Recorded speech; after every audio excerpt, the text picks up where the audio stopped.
Ah, my friends, draw close to the fire, feel its warmth upon your cheeks, and let the night's cold creep only so far as the shadows.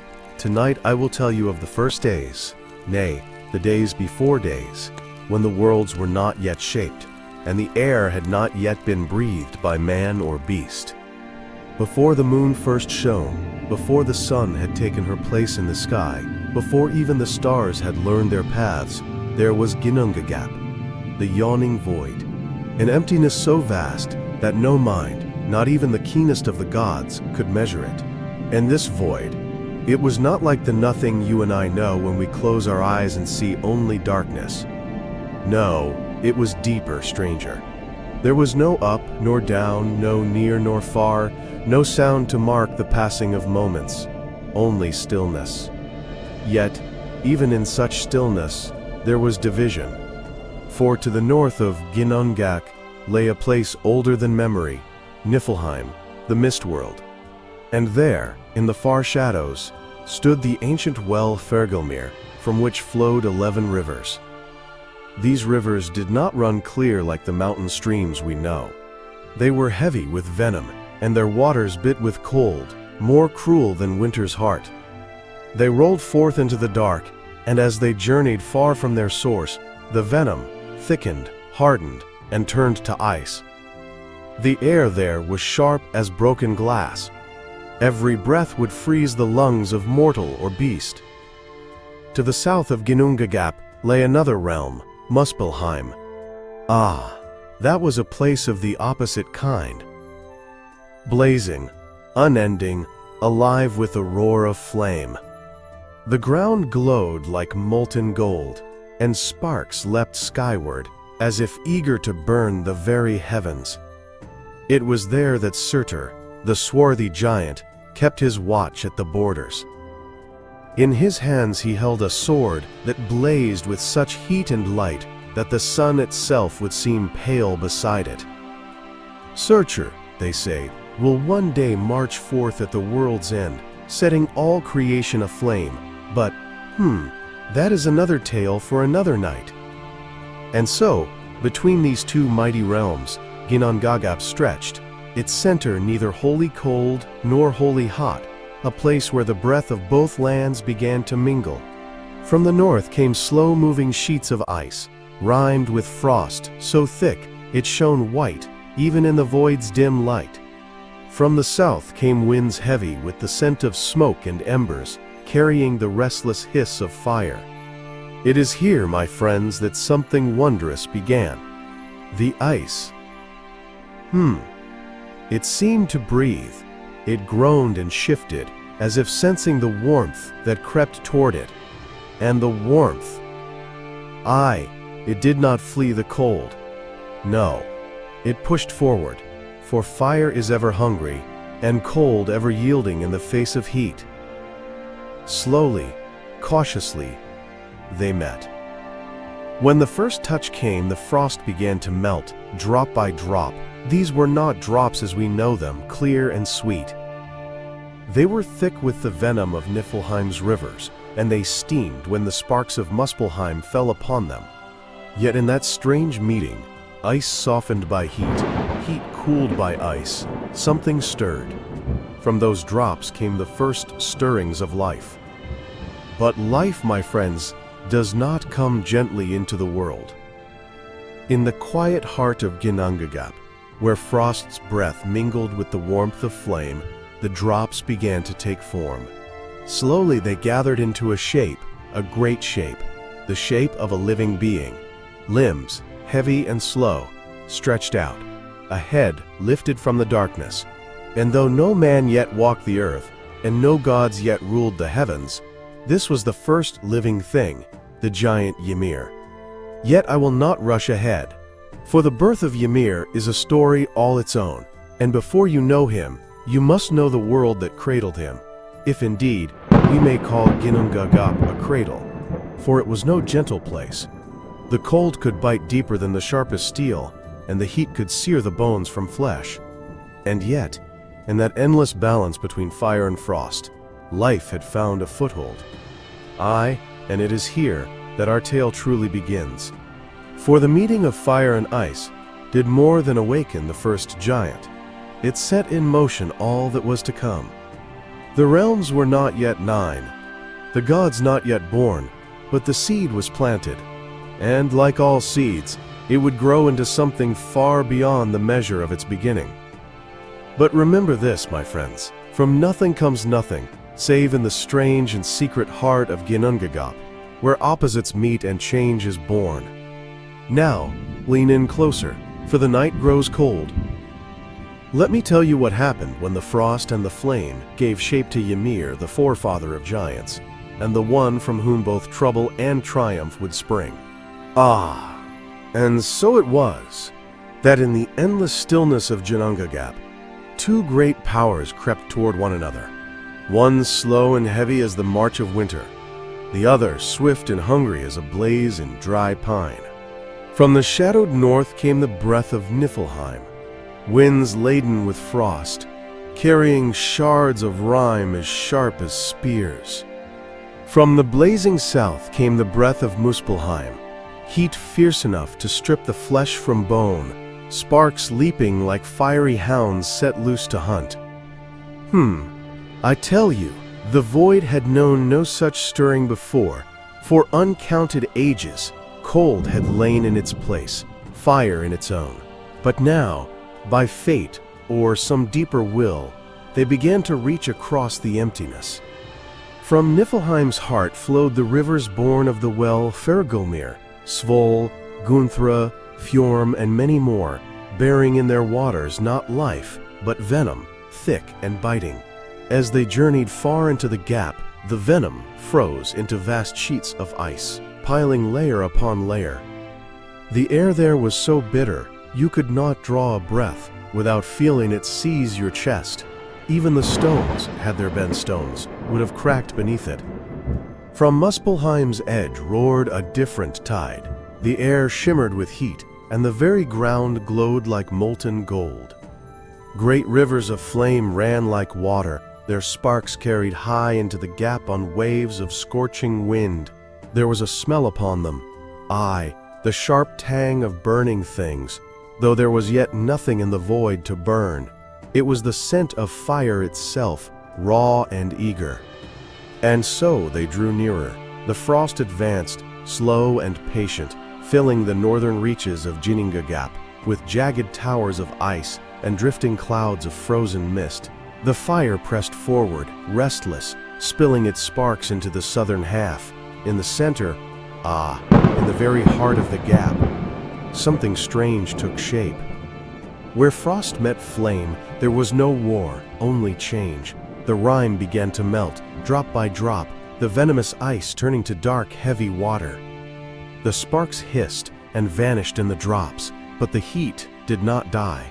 Instead, it seeped into the water, quickening it.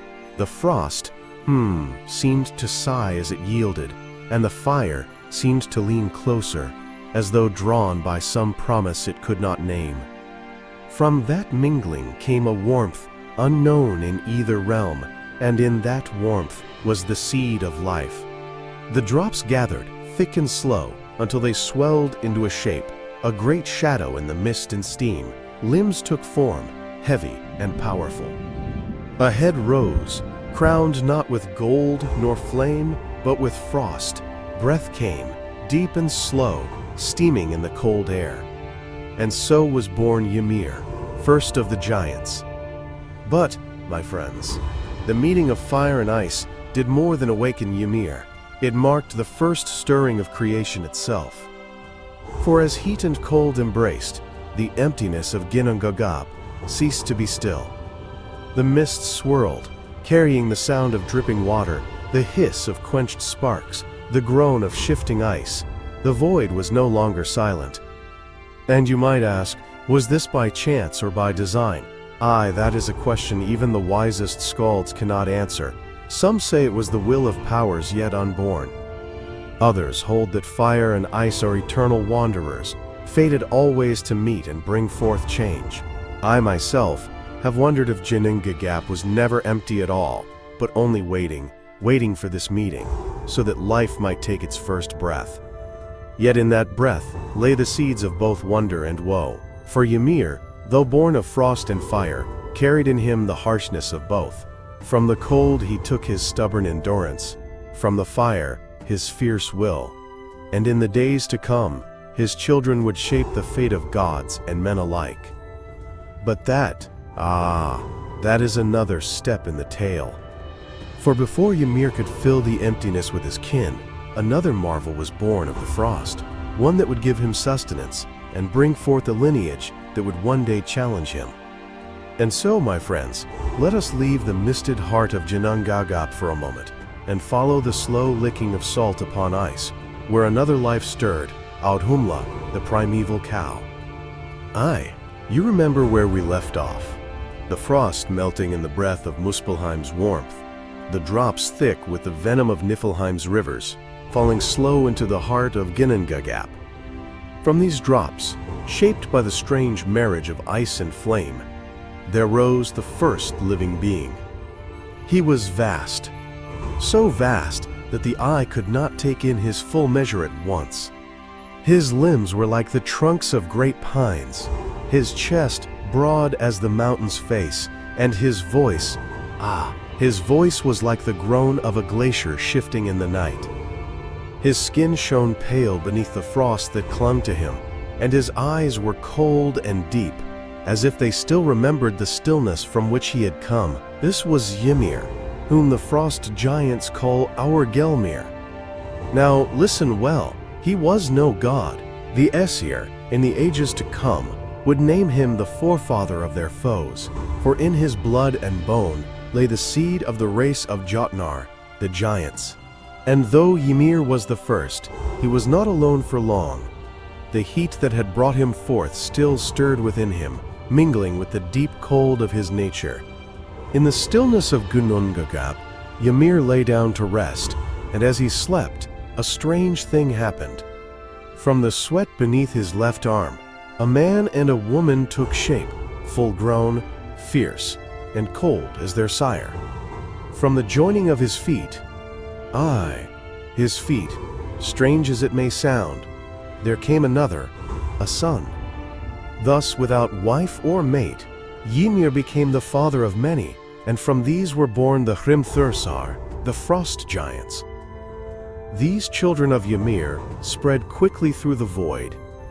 They were strong, hardy, and proud, and each carried within them the chill of Niflheim and the stubborn force of their forebear. Yet, for all their might, they were not the only beings to stir in that time.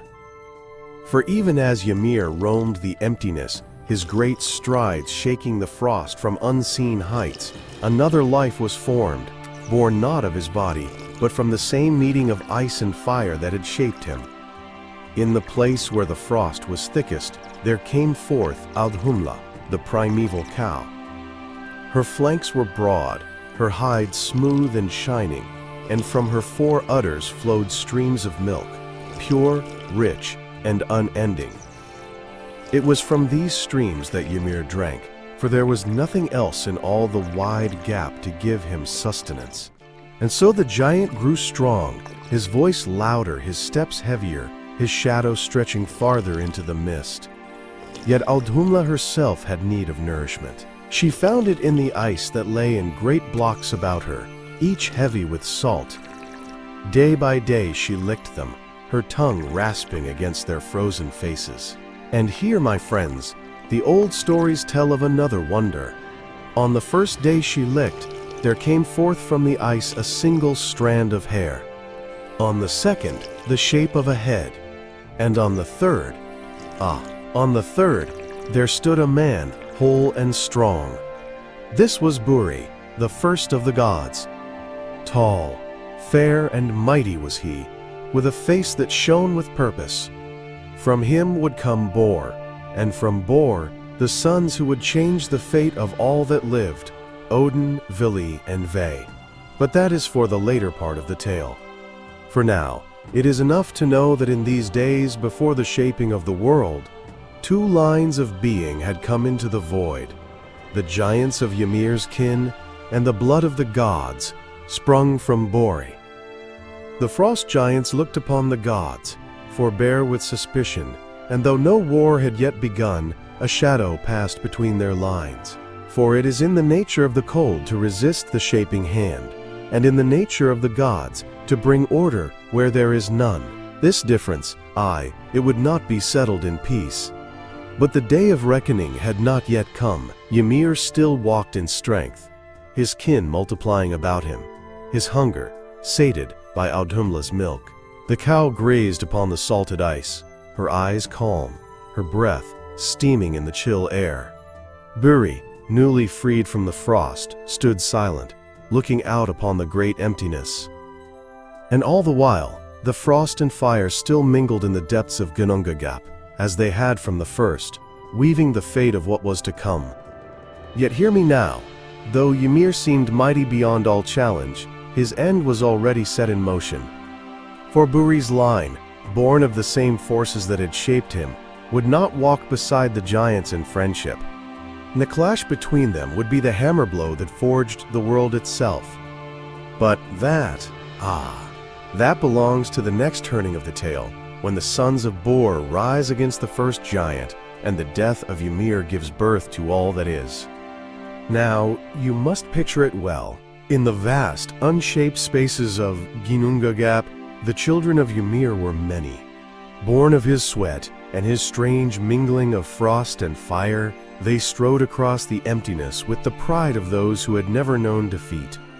These were the Hrimthursar, frost giants, towering in form, their voices echoing like avalanches, their breath cold enough to still the heart of a living thing. They multiplied quickly. From the man and woman who had sprung from beneath Ymir's arm came great clans, each strong in its own right. From the son born of his feet came others, fierce and wild, who roamed without master or law. They claimed the far reaches of the void as their own, filling it with their heavy steps and deep laughter. But, there was another line now stirring in Ginnungagap. Búri, the first of the gods, had begotten Borr, and Borr had taken to wife Besla, daughter of Bolthorn, one of the giants. From this union came 3 sons, names you will know well, Odin, Vili, and Vé. These 3 did not grow like the giants, who were content to roam and boast of their might. No, the sons of Borr were watchful. They spoke often among themselves of what might be made of the great emptiness, how the formless could be given shape, how order might be set where now there was only wandering. Odin's eyes were keen and far-seeing, Vili's mind sharp with thought, and Vé's hand quick to act. In them, the will to rule was strong. At first, there was no open quarrel between the lines of gods and giants. The kin of Ymir kept to their ways, and the sons of Borr to theirs. But peace, my friends, is a fragile thing, especially when 2 peoples look upon the world with such different hearts. The giants loved the untamed. They saw the formless as freedom. The gods sought to shape and bind. To them, chaos was a thing to be mastered. Tales say that the first tension came in small ways.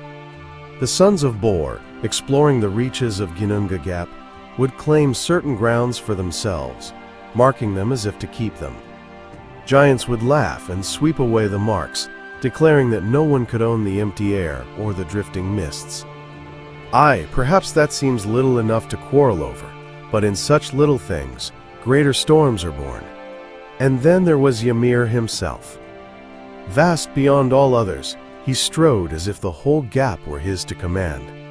His shadow was long, his steps slow and deliberate, as though he knew he had no equal in sheer strength. When the sons of Borr looked upon him, they saw not a leader but a threat, a being whose blood ran through every giant that walked, a force too great to leave unchecked. It is told in the old skald songs that Odin, speaking to his brothers in the dim half-light of Ginnungagap, said this: "The void is not wide enough for his brood and ours. If we are to shape the world, we must first strike down that from which its darkness springs." Harsh words, but they carried the ring of fate. For the sons of Borr, it was not enough to live alongside the giants. They would be the shapers of all things, and that meant Ymir's reign must end. And yet, the giants suspected nothing of the storm gathering against them. They laughed in their icy halls, drank deep from frozen springs, and told their own tales of how they would one day bend the gods to their will.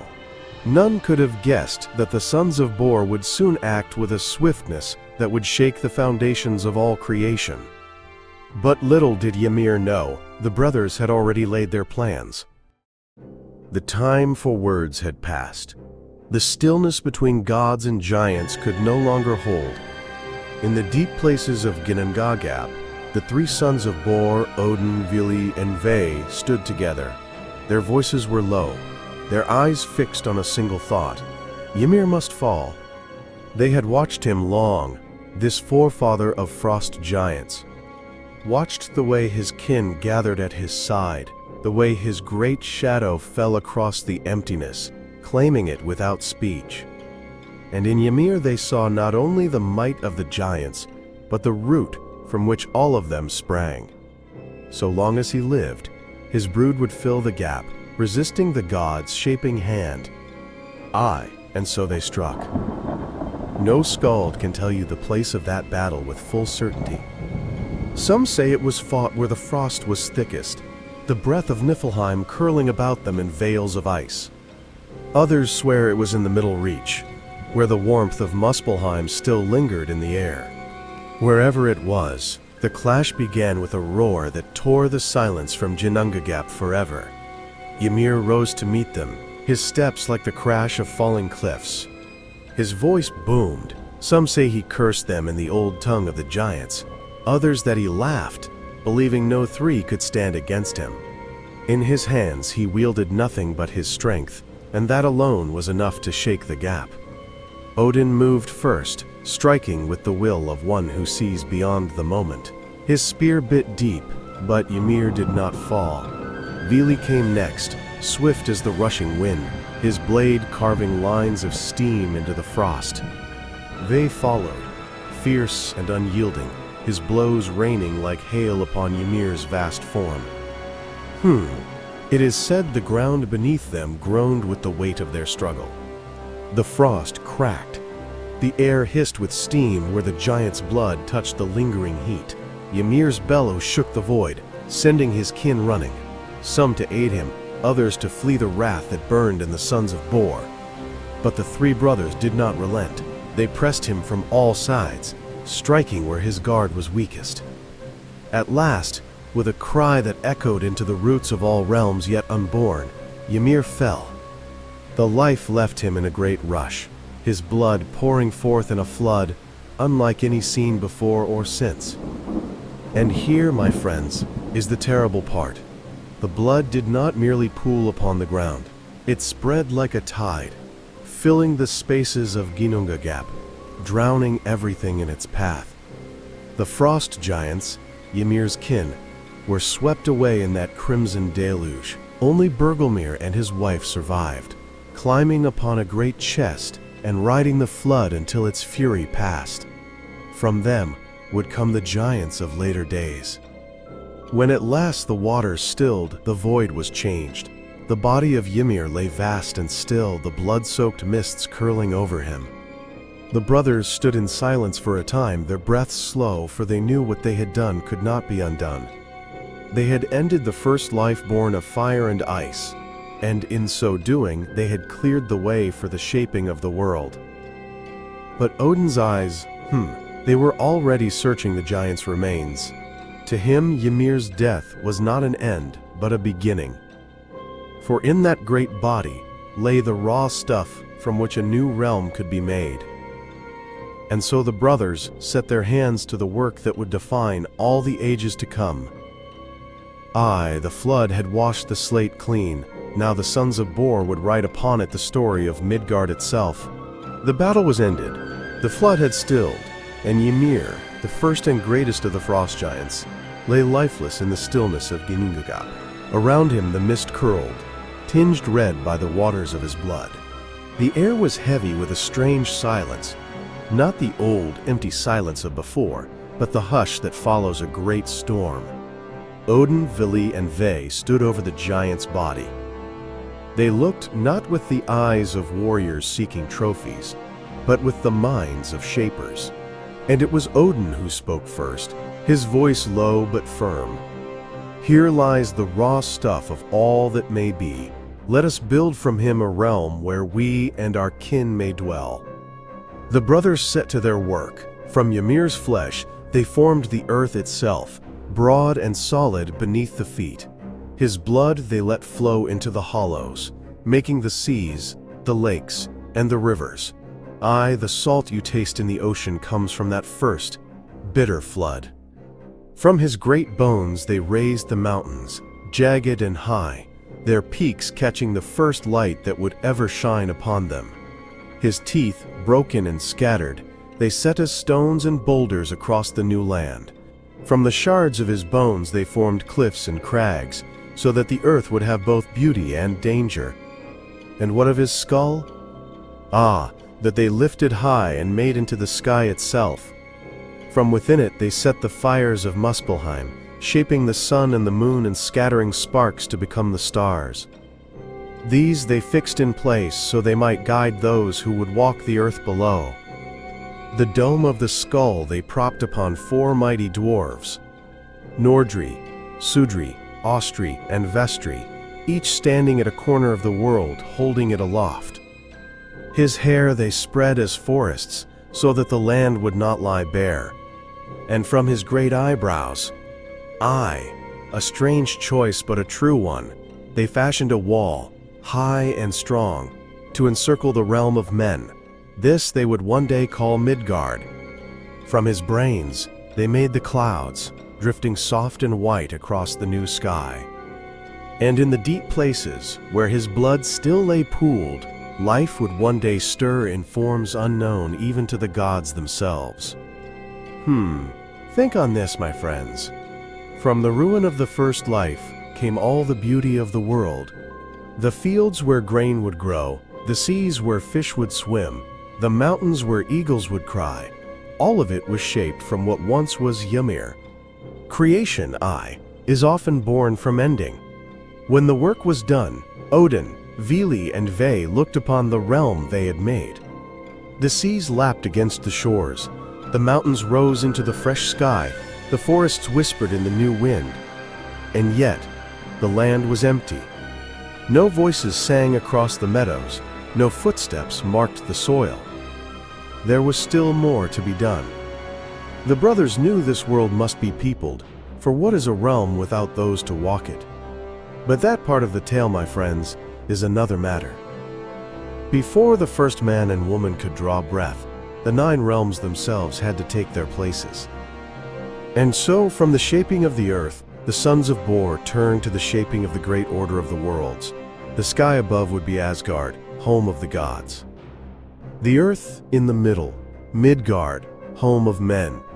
Beneath it, in the dark roots, would lie Hel, realm of the dead, and beyond these, still others, until the 9 realms were set. But before men and gods could walk in peace, the giants, the kin of Bergelmir, still lingered in Jotunheim, and their eyes burned with the memory of Ymir's fall. The land had form, the seas knew their bounds, the sky arched above, bright with sun and moon, scattered with stars. Yet Odin, Vili, and Vé looked upon it and saw that their work was not yet finished. The world was like a fine hall with walls and roof, but no rooms, no hearths, no places for the many kinds of life that would come.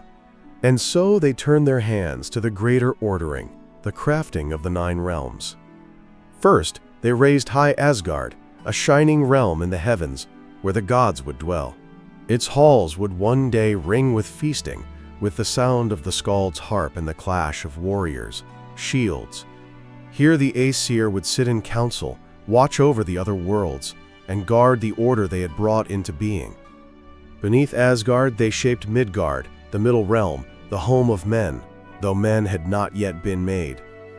They encircled it with the great wall of Ymir's brows, so no beast nor giant could enter unbidden. Midgard would be green and fair, watered by rivers that wound their way to the sea, warmed by the turning of the sun, cooled by the touch of the moon. It would be the heart of all the worlds, and the bridge between gods and mortals. Far to the east they set Jotunheim, the realm of the giants. Aye, though many had perished in the flood of Ymir's blood, Bergelmir and his kin still lived. To them was given a wide land of mountains and deep forests, far from Midgard's borders. Here they could keep their ways and nurse their grudges, their eyes ever watching the realm of the gods. To the south they placed Muspelheim, the land of fire, untouched by the shaping hand, for it was already complete in its own nature. There Surtur still stood, his flaming sword in hand, watching for the day when the worlds would end and the fire would claim all. In the far north they left Niflheim, the realm of cold and shadow, home to the well Throgelmir, from which flowed 11 rivers. It was a place where the breath turned to frost before it left the mouth, where the ground cracked beneath the weight of the ice. Few could endure it, and fewer still would wish to. Beneath the roots of the world they made Hell, the realm of the dead. Here would go those who died of sickness or old age, to dwell under the rule of Hel, the daughter of Loki, in ages yet to come. It was a place of stillness, where the light fell dim and the air carried the weight of endings. And in the unseen places between, they set other realms, Vanaheim, the home of the Vanir, gods of earth and water who would one day war and then make peace with the Aesir, Alfheim, where the light elves would dance in the fields of dawn, and Svartalfheim, the deep realm of the dwarves, where they would hammer gold and silver into wonders beyond counting. Thus were the 9 realms placed, each with its own nature, its own place in the great order. They were bound together by the vast world tree, Yggdrasil, whose roots and branches reached into all. At its base lay the wells of wisdom and fate. In its highest boughs the eagle watched, and upon its trunk the squirrel Ratatoskr would one day run, carrying words and quarrels between those above and below. When the brothers looked upon their work, they saw that the emptiness of Ginnungagap was no more. In its place stood a living, breathing order. Fire and frost kept to their realms, sea and land balanced, light and dark turning in their courses. But Odin's gaze was not content. For though the 9 realms stood complete, there was no voice to sing of them, no hands to tend them, no eyes to behold their beauty. And so he turned to his brothers and said, "Let us make those who will walk this Midgard, who will live and die beneath this sky, and whose tales will outlast even the worlds themselves." But that, my friends, is the dawn of another tale entirely, the shaping of the first man and woman, Ask and Embla, and the first days beneath the sun. And so we end the telling of how the 9 realms came to be, from the cold silence of Ginnungagap, through the meeting of fire and ice, to the death of Ymir and the birth of the worlds. A story of creation born from ending, and of order forged from chaos. So there you have it, the making of the 9 realms, as it was told to me by those who heard it from their fathers, and so on, back through the long winters to when the first skalds sang it beneath the northern sky. Remember, it began with nothing. No earth, no sky, not even darkness nor light, only Ginnungagap, the yawning void and the great stillness that lay upon it. And from the meeting of fire and ice came Ymir, the first life, and from his death all life we know. Strange, isn't it, that from the fall of one being, the world could be born, that mountains, seas, forests, and the very sky above our heads are all the remnant of something older than the gods themselves? The earth beneath your feet? Aye, that is Ymir's flesh. The sea that carries the fisherman's boat, his blood. The mountains where the snow never melts, his bones. And the sky, so wide and clear, his skull. Even the clouds that drift above are the stirring of his mind, long since gone. It is a heavy thought, and perhaps not one to carry too deep into the night. But it is worth remembering, for it tells us that endings and beginnings are but two sides of the same coin. What perishes gives way to what will be born. That is the way of the 9 realms, and of all the lives within them. The sons of Borr still sit in Asgard, watching over the order they made. The giants still keep their places in Jotunheim, their eyes sharp, their grudges old. The fire still burns in Muspelheim, the ice still waits in Niflheim, and the roots of Yggdrasil still bind all realms together. And we walk our small paths in Midgard, between gods above and shadows below. Mark me well, though, the balance will not last forever. The day will come when fire and frost will meet again, not in the quiet shaping of the world, but in its unmaking. That day the sky will fall, the seas will rise, and the 9 realms will be shaken to their roots. Some call it Ragnarok, but that, my friends, that is another story. For tonight, let the thought rest. The fire is warm, the night is calm, and the stars, those first sparks of Muspelheim, still watch over us. Let us drink to the shaping of the worlds, and to the long road yet to come for gods and men alike.